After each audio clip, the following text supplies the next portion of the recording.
Tinnitus is characterized by the sensation of hearing any sound like noise or buzzing, even in a quiet environment.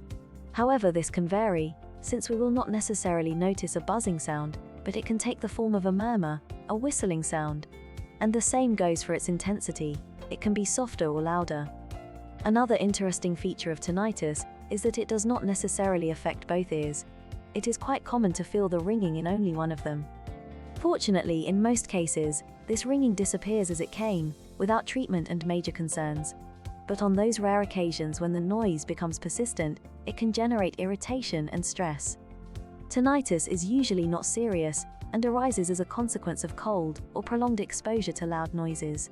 However, although it is not a frequent situation, tinnitus can be caused by an ear infection or, in an extreme case, by a tumor.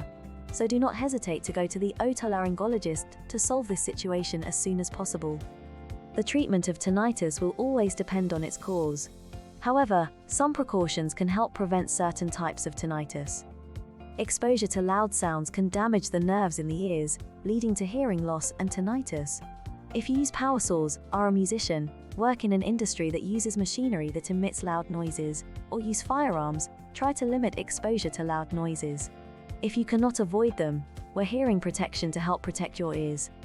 Prolonged exposure to amplified music without hearing protection, or listening to loud music with headphones, can cause hearing loss and tinnitus, so it is advisable to turn down the volume or reduce the use of headphones.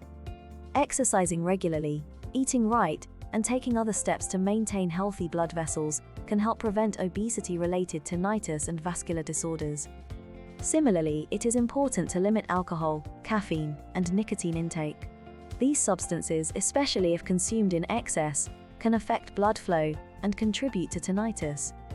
In conclusion, feeling a ringing in the ears sporadically is normal, but in case this sensation persists, we should go to the doctor to rule out more serious diseases and solve this discomfort to improve our quality of life. We would like to hear about your own experience with this topic. Leave a comment. Lastly, remember that it is important to talk to your doctor or other professional before beginning any sort of supplementation or treatment. Feel free to contact us if you want us to give you the contact information of professionals who work with our network.